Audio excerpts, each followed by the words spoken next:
Good morning, everyone.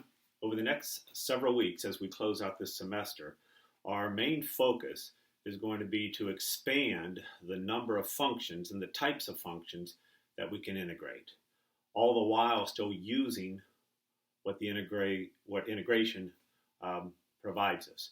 And that is, of course, to solve differential equations, work with some physics problems, and mainly find areas of irregular types of shapes. At this point, I like to really think of an analogy. And for years, I've been thinking of teaching math in the way that I used to coach basketball for several years. And that is, there are some days that we work on the plays and understanding the game of basketball. And in mathematics, that's kind of the concepts, making decisions. Why would you do one thing when you're faced with a situation? The other part, of course, with coaching was to just improve skills. For example, shooting 100 free throws. You might know how to do the task and shoot a free throw, but can you make it? Can you get it correct, so to speak? And in math, that's basically the practice. So a big part of these next several weeks is going to be practice, practice, practice. You'll be faced with functions that you're supposed to integrate, and you're going to have to make decisions based on your experience and what you might learn by reading or on some of these videos to find the integral of the function. So here we go with our next method. In section 5.5, the method is known as substitution, or maybe better yet, I will refer to it as U substitution, and we'll get as to why we call it U substitution in a few minutes. But basically, it's going to be a technique or a method that allows us to integrate functions that are either composite functions, one function inside the other, a product, a quotient, or any combination of those. You might realize that with integration, all we really have is the power rule for algebraic functions, x to a power. And then, of course, we have the trig functions, 1 over x, e to the x, and so on. But what about some of these other types? What can we do? So here we go. Let's just consider these three. They're all very similar. First one is the integral of cosine of x. There's not much to that one. We should just know it. And the integral, of course, would be sine. Of course, we have our plus c. Now, one way to think of that, remember, was just the rule. The other was that if integration is an antiderivative, so if now I differentiate sine, I get cosine. Done. Well, this next one is going to be x squared instead of just x. Well, in that case, I've got a little problem. Because if I would say, well, maybe it's just sine of x squared, and then I differentiated it to check it, it wouldn't be right. Because the derivative of this is going to be cosine of x squared, but the chain rule would force me to then multiply by 2x. It's not what I have here. So I don't know the integral of cosine of x squared. And quite honestly, it's not something we'll ever do in this course because it's that complicated. Now, the third one, we can't do that one. The third one is set up in such a way that we can find the integral. Because what I have is, I just focus on cosine of x squared, I see I have that 2x that I kind of needed. So in this case, the integral is just the sine of x squared. And one proof is to differentiate it. It would be the cosine of x squared times the derivative of x squared, which is 2x. Now, that seems just a little bit too convenient, that we're going to always be facing functions that are set up perfectly. But that is one type. We're basically looking for this type of a pattern that the inner part of a function's derivative is also in the bigger function. And I'll show you more what that means when we get into the U substitution. So this is something I don't call a rule because it's not something you can just blindly follow. It's more of a method or a technique.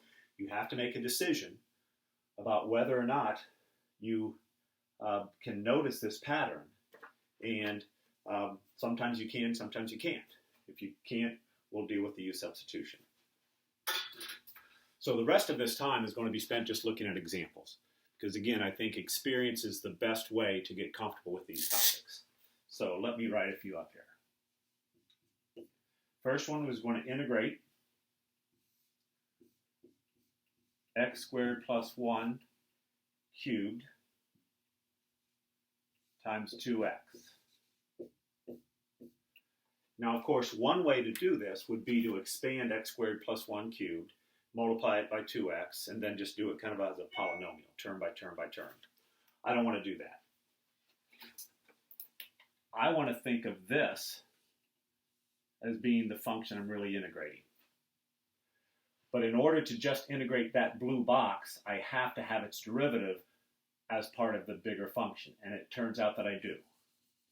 The derivative of x squared plus 1 is 2x dx. So because of that, I can look at this one and say, oh, it's just going to be the integral of this blue box,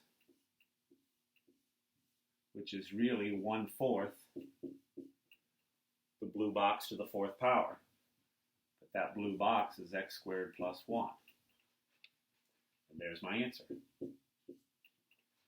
Now, if I were to differentiate it, I can now take away maybe that blue box.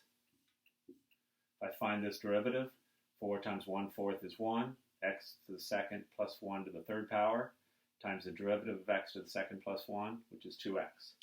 So it does check. But again, that seems rather convenient that it just works out that way. Let's take a look at another one. The integral of 5e to the 5x.